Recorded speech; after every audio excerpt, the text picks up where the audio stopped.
La fonction de recharge de maintien s'exécute à l'aide d'un équipement de recharge pour véhicules électriques EVSE ou d'un câble d'alimentation conforme à la norme SAE J1772 pour brancher le véhicule sur une prise dédiée de 110 à 120 volts CA et 15 ampères.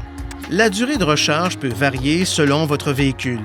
Si votre véhicule est doté d'une fonction de recharge rapide, vous utiliserez ce port situé à droite pour une recharge de maintien. Pour commencer la recharge de maintien, vérifiez que le véhicule est à la position de stationnement. Serrez le frein de stationnement et placez le commutateur d'alimentation à la position off. Déverrouillez le port de charge, puis ouvrez-le en glissant votre main sous le couvercle et en le soulevant jusqu'à ce qu'il reste en place. Retirez le VSE du sac dans l'air de chargement et branchez sa prise sur une prise électrique dédiée de 110 à 120 volts, 15 ou 20 ampères. Le témoin vert de l'EVSE s'allumera. Ouvrez le capuchon du port de charge du véhicule et retirez le capuchon de sécurité du connecteur de charge. Puis, branchez le connecteur de charge sur le port de charge du véhicule. Une fois qu'il est bien connecté, un bip retentit une fois. Si la recharge a commencé ou que la batterie attend une minuterie de recharge pré-réglée, un bip retentira 2 fois et le témoin de l'état de recharge changera. Le témoin orange situé sur l'EVSE s'allumera lorsque la recharge sera active.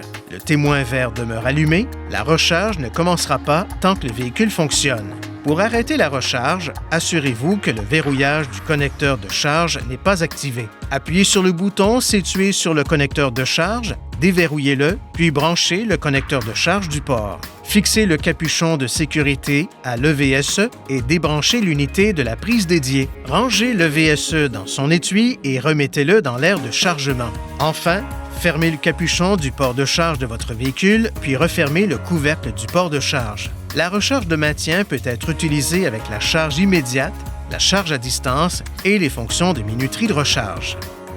Veuillez consulter le manuel du conducteur Nissan Connect pour obtenir des renseignements importants concernant la sécurité et les limites du système et pour en savoir davantage au sujet de son utilisation et de ses caractéristiques.